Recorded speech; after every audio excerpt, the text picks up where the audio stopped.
अध्यक्षीय भाषण के लिए जगत गुरु भगवान की जो प्रतिमूर्ति हैं उनके चरणों में हम यह प्रार्थना करते हैं कि हम सबको कृतार्थ करें। श्री चरणों में प्रार्थना पुरस्सर हम सबका मार्गदर्शन करें।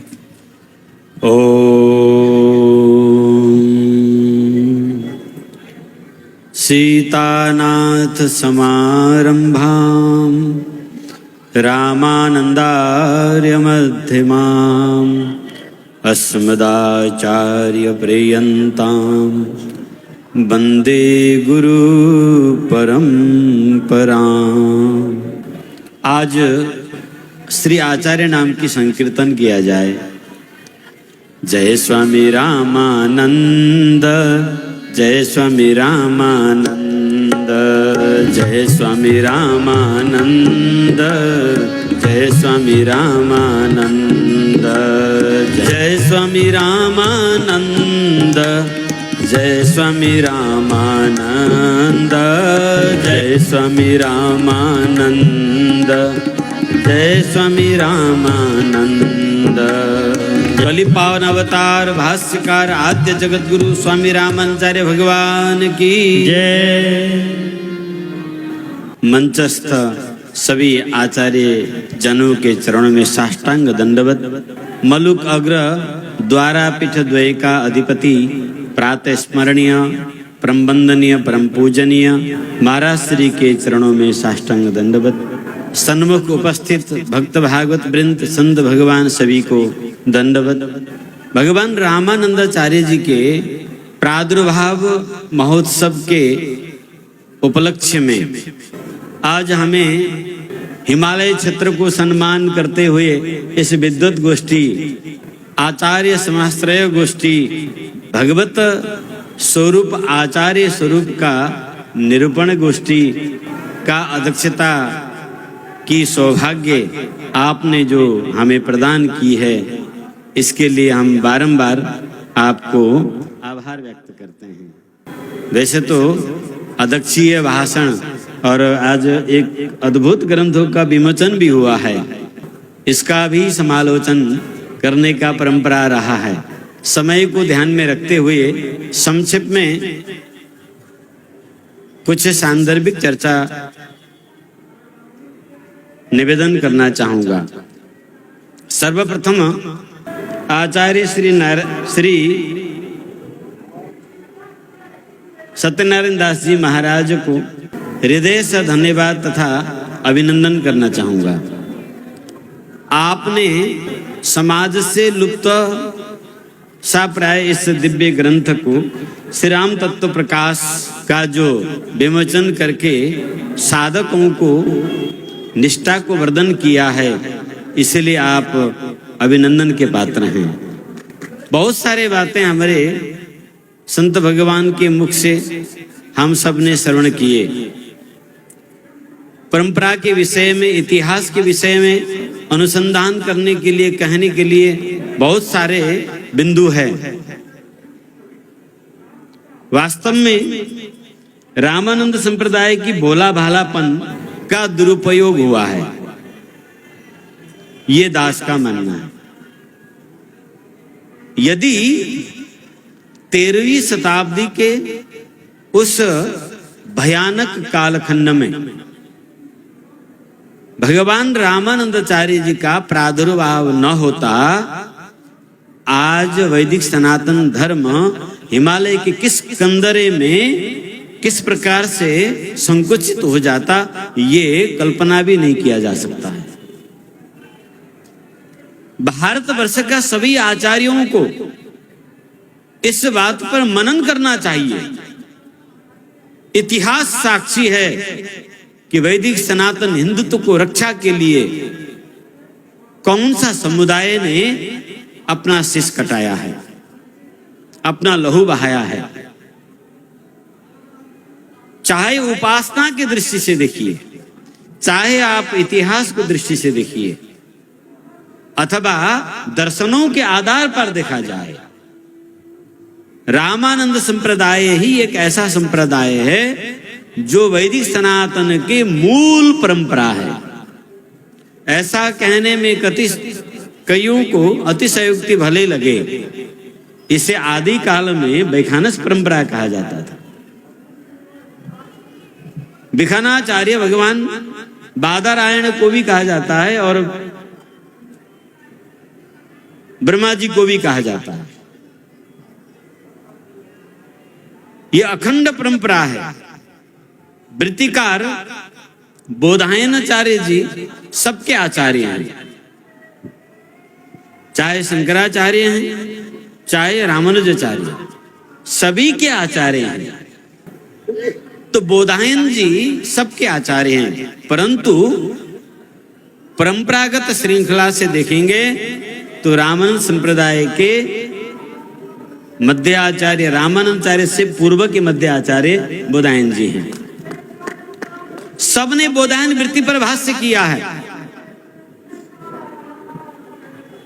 बोधायन वृत्ति के आश्रय लिया है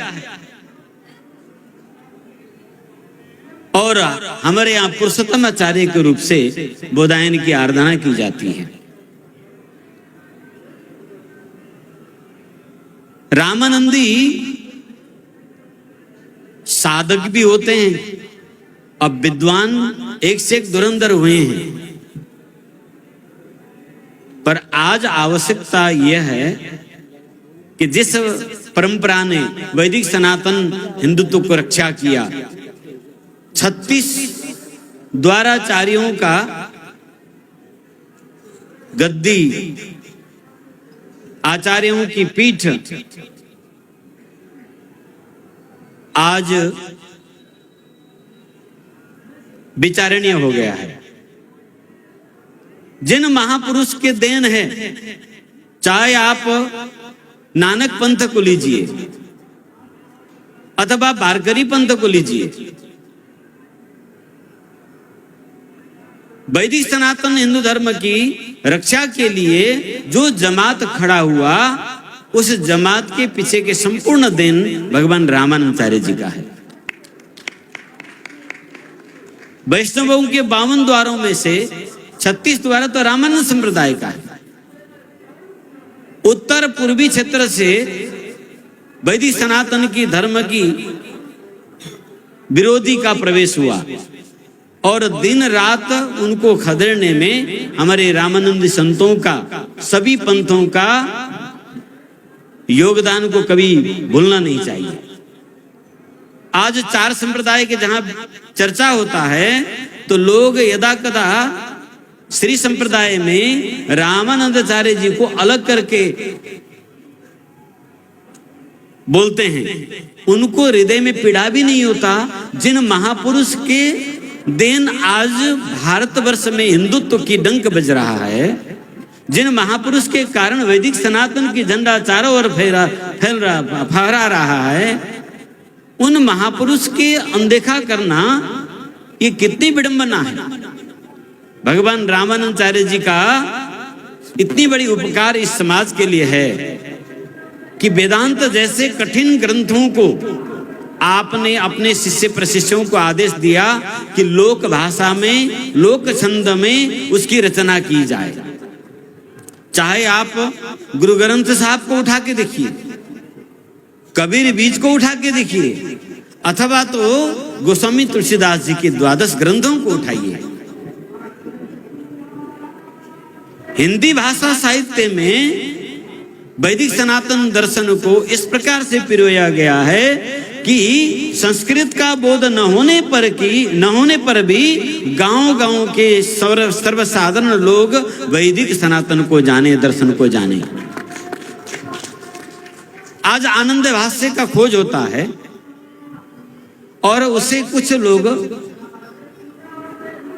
आरोपित भी करते हैं। भगवान रामानंदाचार्य जी के जो आनंद भाष्य है, उस आनंद भाष्य के सरल सहज लोक भाषा में स्वरूप किसी ने दिया है तो गोस्वामी तुलसीदास जी ने 12 ग्रंथ के रूप में दिया है। ये आनंद भाष्य के स्वरूप है। आज भगवान रामानंदाचार्य स्वयं हिंदी भाषा को प्रधानता देते हुए आपने स्वयं में कई कवच, स्तोत्र, मंत्र, पद, ज्ञान गुदड़ी आदि हिंदी भाषा में आपने रचना किया। आप जानते थे कि कलयुग के प्रभाव से संस्कृत भाषा लुप्त होता जाएगा, लोग धर्म से वंचित हो जाएंगे, उपासना से वंचित हो जाएंगे। इसीलिए आज घर घर में जन जन में भक्ति का जो मार्ग, उपासना की जो मार्ग, सर्वांगीण भक्ति के उपासना की मार्ग किसी ने पहुंचाया है तो केवल रामानंदाचार्य जी ने। केवल रामानंद संप्रदाय ही एक ऐसा संप्रदाय है जो सर्वांगीण भक्ति का आश्रय लेता है। भक्ति सर्वांगीण होना चाहिए। एकांगी भक्ति से कभी भगवत साधना सिद्धि नहीं हो सकता। और सर्वांगीण भक्ति में पंचदेव सहित को बिना भेदभाव यदि उपासना प्रदान किया है तो भगवान रामानंदाचार्य जी ने। इसलिए तो गोस्वामी तुलसीदास जी विनय पत्रिका में सभी के स्तुति करते हैं, भैरव तक की स्तुति करते हैं, किसी का भेदभाव नहीं है वहां पर।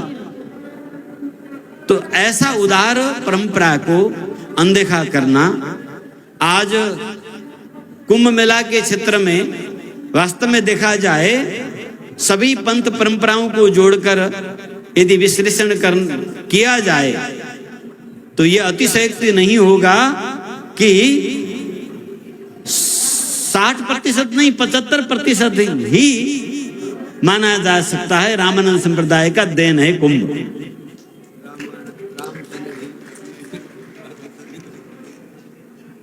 पर आवश्यकता यह है आज सभी अखाड़ों को, सभी शिविर खालसाओं को, सभी पंथों को एकजुट होकर भगवान रामानंदाचार्य के आश्रयभूत सभी पंथ एकत्रित होकर एक मंच में विराजमान होकर सभी अग्रज आचार्यों को विचार विमर्श करना चाहिए। कुंभ का अभिप्राय, जहां आज कोने कोने से सभी संत भगवान यहां पधारे हैं, इस दिव्य अवसर में सभी आचार्यों के एक मंच पर विराजमान होकर पूर्व परंपराओं में कहां कहां खंडित हुआ है इस पर विचार करना चाहिए। आचार्य प्रदत्त ग्रंथ आदि कितने प्रकाशन योग्य हैं और कितने लुप्त हुए हैं, इसका खोज की व्यवस्था करनी चाहिए, उसकी समिति गठन करना चाहिए, विद्वानों की एक समूह गठन करना चाहिए। सभी महंत, सभी आचार्य गण ग्रंथ उद्धार के लिए, परंपरा सुधार के लिए एक कोष स्थापना करना चाहिए, जिस कोष से भगवान रामानंदाचार्य तथा उनसे संबंधित सभी पंथ परंपराओं का, सभी ग्रंथों का पुनर्मुद्रण हो। क्योंकि कोष का अभाव परंपरा के संतों में नहीं है। सभी चाहेंगे इसी कुंभ के, इसी पावन स्थल पर सभी खालसाधारी एकजुट होकर रामानंद ग्रंथ साहित्य संरक्षण कोष एक खड़ा किया जा सकता है। मैं पूज्यपाद महाराज श्री के चरणारविंद में यह निवेदन करना चाहूंगा कि आप आज इस भारत वर्ष के एक अद्वितीय देदीप्यमान प्रकाश हैं। आपके श्रीवाणी में साक्षात सरस्वती विराजमान हैं। आज सभी संप्रदाय आपके श्रीवाणी के श्रवण और अनुसरण करते हैं। यह कुंभ के पावन अवसर में रामानंद साहित्य उद्धार की एक कोष और एक विद्वत समिति गठन हो। सभी महंत, सभी मंडलेश्वरों के इसमें सहयोग हो। यथाशक्य एक न्यूनतम इसका राशि घोषित किया जाए। भगवान रामानंदाचार्य का ये पावन प्राकट्य प्रादुर्भाव भूमि तीर्थराज प्रयाग, यहाँ 12 शिष्यों के सहित भगवान रामानंदाचार्य जी के दिव्य मठ होना चाहिए। उनकी जो जन्मभूमि है उसकी प्रमाणित पहचान करके उस भूमि को परंपरा के लिए ग्रहण करके उसमें एक दिव्य देश बनना चाहिए। यह अत्यंत आवश्यक है। इस पर सभी संप्रदाय के, हमारे रामानंद संप्रदाय के सभी संत महंतों को विचार करनी चाहिए, क्योंकि आज गलता पीठ जैसा आचार्य पीठ हमारे संरक्षण में नहीं है। हम अपने को संप्रदाय के सबसे बड़े समुदाय मानते हैं। अखाड़ा भी स्थापना किसी ने किया है तो रामानंद संप्रदाय ने किया है। चारों संप्रदाय के एकत्रित किसी ने किया है तो रामानंद संप्रदाय ने किया है। समाज में समभाव सर्वभाव को विकास करके किसी ने प्रशस्त किया है तो रामानंद संप्रदाय ने किया है। आज उसी संप्रदाय के इतने बड़े बड़े दिग्गज मंडलेश्वर, महामंडलेश्वर, महंत, श्री महंत आदि जमात के जमात होते हुए भी यदि हमारे आचार्य पीठ, द्वारा पीठ जीर्ण शीर्ण और उत्तराधिकारी विहीन होता है, संरक्षण विहीन होता है, तो इस कुंभ में अवश्य विचार करनी चाहिए। जब गलता जैसे मूर्धन्य पीठ, सबसे महत्वपूर्ण पीठ को हम संरक्षण नहीं कर पाते हैं, जब बालानंदाचार्य जैसे महापुरुष ने, जिन्होंने अखाड़ा का स्थापना किए, सभी अखाड़ाधारियों संतों को सोचना चाहिए, जब हम उस बालानंदाचार्य पीठ को संरक्षण नहीं कर सकते हैं तो हम आगे हिंदू धर्म की रक्षा कहां तक कर पाएंगे। यह हमें विचार करनी चाहिए। भेदभावों को मिटाकर एक मंच में सभी एकत्रित होकर आवश्यक मुद्दाओं पर विस्तृत रूप से परामर्श होना चाहिए और उसकी इस कुंभ से निष्कर्ष निकलना चाहिए। एक और निवेदन समाज को परम पूज्य महाराज श्री के चरण के माध्यम से करना चाहूंगा। वैष्णव मताब्ज भास्कर रामानंद श्री वैष्णव को अनिवार्य ग्राह्य है। हर व्यक्ति, हर साधु अपने शिष्य प्रशिष्य में श्री वैष्णवताब्ज भास्कर को अध्ययन कराएं। अर्थपंचक, तत्वत्रय, रहस्यत्रय, इसका अध्ययन अनिवार्य रूप से कराना जरूरी है। और इसमें भी वैष्णवताब्ज भास्कर एक ऐसा अद्वितीय ग्रंथ है, समग्र उपासनाओं की सार। इस ग्रंथ को आश्रय लेने पर वैखानस आगम, पांचरात्र आगम दोनों को संरक्षण होता है। इसकी जन जन में पहुंचनी चाहिए और एक आचार संहिता इसी आधार पर इस प्रकार से तैयार हो कि अपने शिष्य प्रशिष्यों को उस प्रकार से प्रशिक्षित करते हुए वह आचार संहिता सब में लागू किया जाए। अपनी अपनी गुरुद्वारों को एकत्रित होकर संरक्षण किया जाए, तभी हम संगठित होकर कुछ कर पाएंगे। और परम पूजनीय हिमालय के हमारे सिद्ध विभूति श्री हरमदास जी महाराज जी ने प्रसंग उठाया, राम नाम साधना के महाराज श्री के मुखार बिंद से भी जो आचार्य परंपरा से जो उपासना पद्धति लुप्त हुई थी, वास्तव में उसका भी प्रकाशन होना जरूरी है। इसमें हम सब एकजुट होकर आगे बढ़े। कुंभ का दिन और भी बाकी हैं। इन दिनों में इसका व्यापक परामर्श, गोष्ठी, संगोष्ठी हो, इस पर निष्कर्ष निकले। इसके लिए इसका अध्यक्षता, इसका संयोजकत्व परम पूजनीय, प्रातः स्मरणीय मलुक अग्र द्वय पीठाचार्य परम पूज्य महाराज श्री के चरणों में मैं निवेदन करूंगा कि आप आगे बढ़े तो हम सब आपके साथ में हैं। और ग्रंथ उद्धार, परंपरा उद्धार, पीठों के उद्धार के लिए हिमालय से गर्जना करते हुए ये दास भी सिंधु तक पहुंचने के लिए तत्पर है।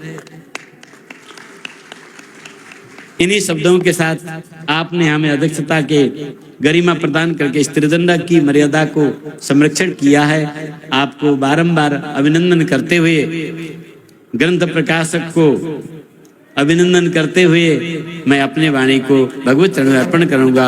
ओम पूर्णमदः पूर्णमिदं पूर्णात् पूर्णमुदच्यते पूर्णस्य पूर्णमादाय पूर्णमेवावशिष्यते।